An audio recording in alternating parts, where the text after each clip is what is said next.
Hey YouTube, Shuken Shinobi here with a review of the D-Arts Rockman X figure from Rockman X, obviously. I'm pretty sure this is designed from Rockman X1 or Megaman X1. I'm going to continue to call him Megaman. Perhaps I'm probably just going to call him X because that's his name. So bear with me here. Look at the package real quick. It says D-Arts right here in the same D-Arts logo that we're used to. Rockman X with EX. So X. Numbers down here. Pretty cool picture of X on the side here. Then a side picture of him. Then the back we just got some poses, face parts included. All of that fun stuff. And ta-da. A really cool box. I do like it. It's simple yet elegant, I think. It's actually one of the D-Arts that actually shows off a lot of the figure. And I do like the little X design they got going on with the braces, I guess, maybe. Alright, so there is a lot of good in this figure, so let me start with the flaws, just to kind of get them done and out of the way. He has some standing issues. He wobbles. His feet are exactly how they're supposed to be. That problem being is that he has really difficulty getting a very good center of gravity going. So he's always going to be kind of on this little wobbly state. So that's a bit of a disappointment. And his parts fall off quite easily because the next release, which is X10, and then the release after that, which is the full armor version from X1 of X himself, are meant to like intertwine with each other because you can mix and match the parts. So his arms can come off quite easily. Thankfully, they're all fairly easy to get back in. I had massive problems getting his legs back in. It was kind of like the whole head thing with Figuarts. And then this one kept popping out. I glued it in, so it shouldn't have too big of a problem anymore. However, that means I can't flip-flop his leg parts. But that's not a huge deal to me since I wasn't really planning on doing that in the first place. But I can get it out later. No problem, it's just it was really getting irritating.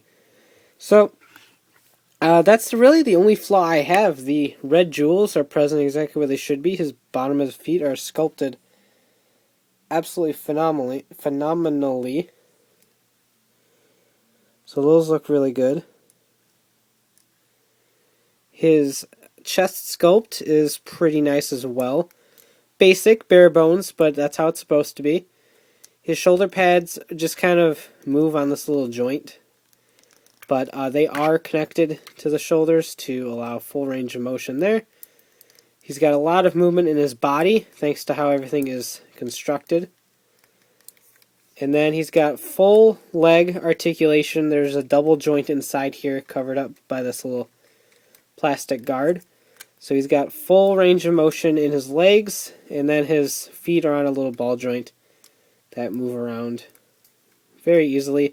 His hips are kind of weird. They're just like a double ball joint, I think.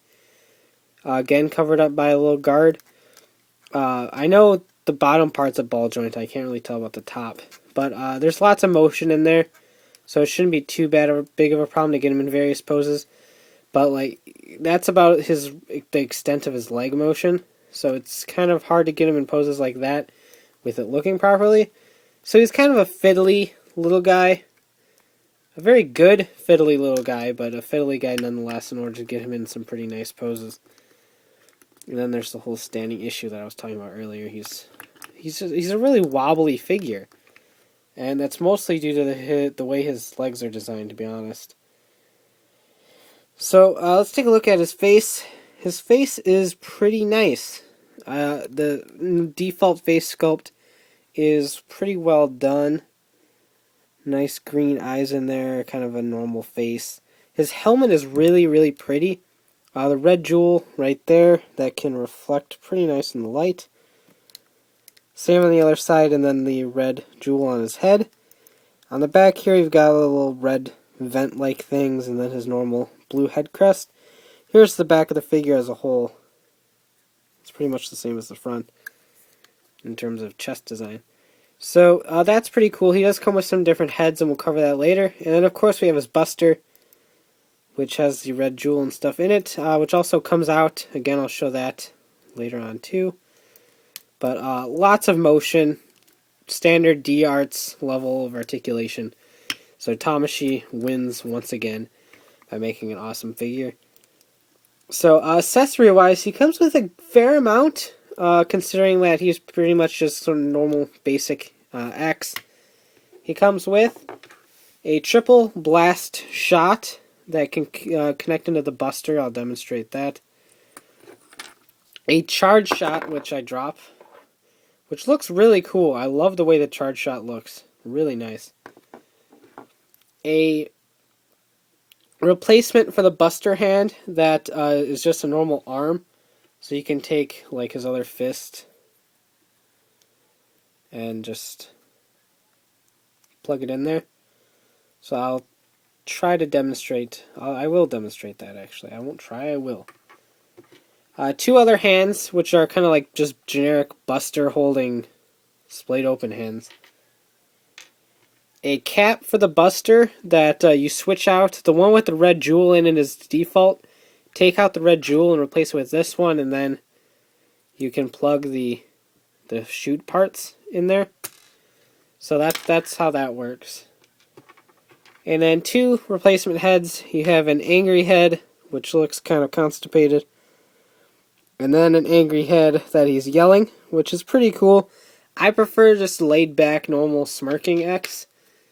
I don't particularly enjoy heads that go or stuff like that. I don't dig that. I don't like screaming at all, really. So overall, really nice. So as much as I don't like the other heads, let's go ahead and demonstrate the head switch. So this is probably a little bit easier to do with his head off, but I'll try to just keep it on. Go. So split that off, just like that. So you're left with Robo Helmet X.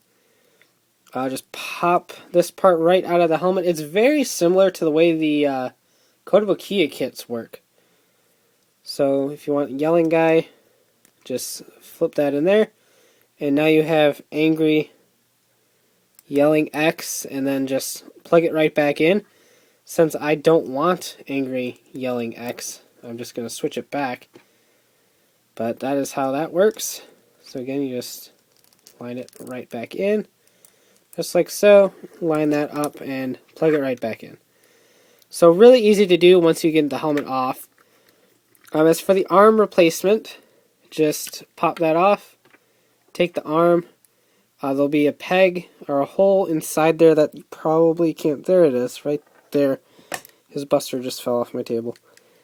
And line that up. There we go. So that's in now, and now he's got two arms and he's all ready for business, being his normal human self.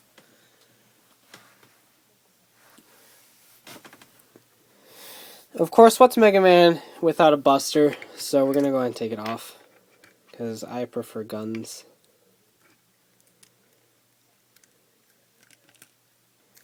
It's easier to get his Buster on than it was his hand. I don't know why. Okay, so Buster's back in business. To get the effect parts in there, just pop that off. It's really easy.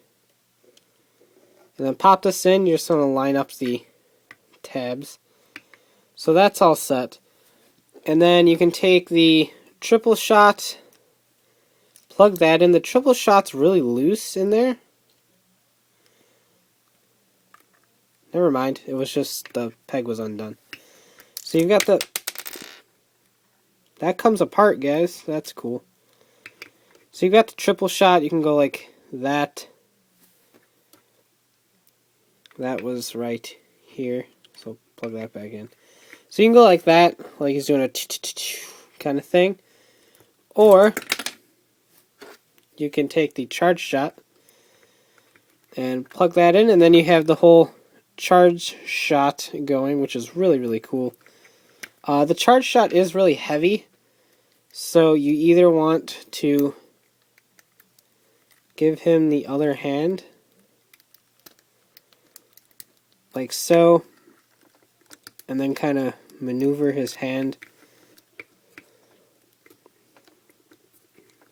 So you can kind of line him up like that and spread his feet a little bit. Basically just keep wiggling him around until you find a pose to where he doesn't fall over. And so you got a pretty cool charge shot action pose going on. If you can do it right. Like I said, because of how restricted his feet are, he's very, very finicky in the posing department. But you can do something like that. Something